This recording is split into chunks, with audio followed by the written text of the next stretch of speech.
Une équipe sportive professionnelle, c'est beaucoup plus qu'un groupe de joueurs ou encore un classement de victoires.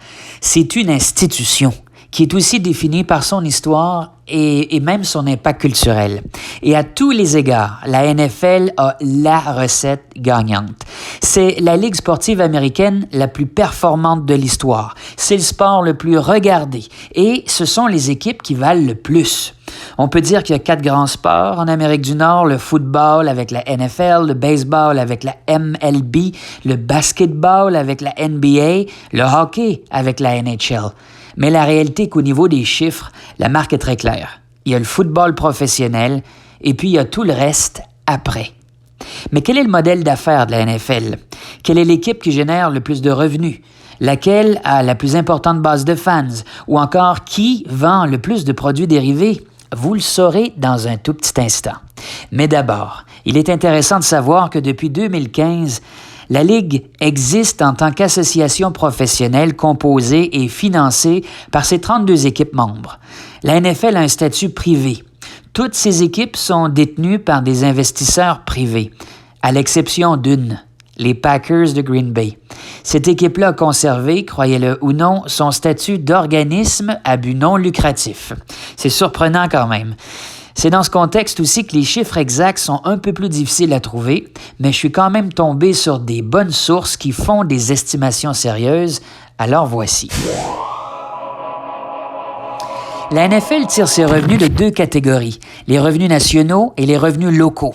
Les revenus nationaux, c'est les lucratifs contrats télévisés, par exemple, les contrats de marchandises promotionnelles et de licences qui sont négociés au niveau national par la NFL elle-même.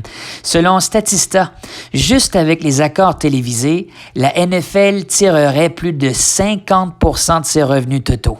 Cet argent est ensuite réparti équitablement entre les 32 équipes, indépendamment de leurs performances individuelles. Il y a aussi les revenus locaux qui sont, eux, générés par les équipes elles-mêmes.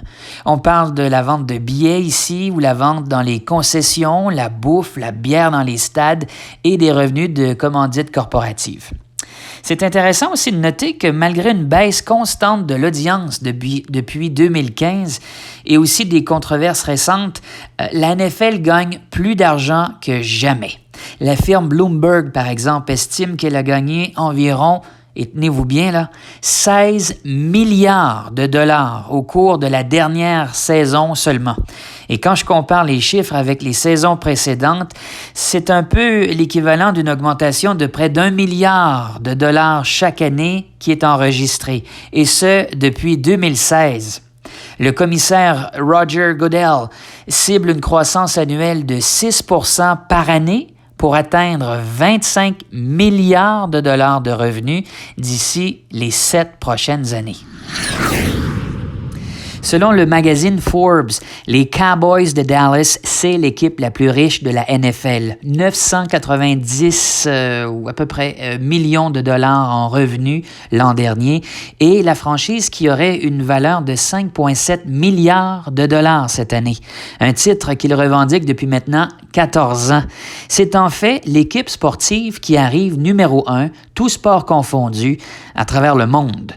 Les Patriots de Nouvelle-Angleterre arrivent un peu plus loin en 2e position avec 4,4 milliards de dollars américains, suivis de près par les Giants de New York avec un 4,3 milliards de dollars en valeur. Au bas du classement, c'est les Bills de Buffalo ou les Bengals de Cincinnati avec un faible 2 milliards de dollars chacun. Les Saints, eux autres, arrivent au 24e rang sur 32. Je voulais quand même le mentionner parce que c'est mon équipe. Il y aurait aux États-Unis environ 70 millions d'Américains disant suivre de près les matchs de la NFL. C'est du monde, ça. Et c'est du monde aussi qui achète beaucoup d'articles promotionnels à chaque année. Le marché est donc très lucratif. Pas surprenant que les Cowboys, les Patriots, les Giants, qu'on a parlé un peu plus tôt, des équipes avec une base de fans parmi les plus importantes de la Ligue, vendent aussi le plus de marchandises promotionnelles et autres produits dérivés. Mais en terminant, j'ai poussé un petit peu la note et je vous donne maintenant le palmarès des ventes des gilets de la NFL. C'est un palmarès qui a été compilé par CBS Sports en mai dernier. Et Tony va être assez content d'apprendre que, compte tenu de l'excitation à Miami en ce qui concerne leur corps arrière recrue. Il n'est pas surprenant de voir le nom de Tagovailoa au sommet de la liste des gilets les plus vendus de la NFL. Le gilet numéro 1 Aqua de Tagovailoa est actuellement numéro 1 sur la liste des gilets les plus vendus de la Ligue, suivi de son gilet blanc des Dolphins. Tom Brady, l'un des autres corps du Sunshine State, continue aussi d'avoir l'un des gilets les plus vendus de la NFL, même après avoir déménagé de la Nouvelle-Angleterre à Tampa Bay plus tôt cette intersaison. Son gilet des Buccaneers représente la moitié des 10 gilets les plus vendus de la Ligue. Voilà. Une autre riche histoire de la NFL. J'espère que vous avez aimé. Ici Daniel. Je vous souhaite un bon dimanche et de retour à toi, Jazzy Y, en studio.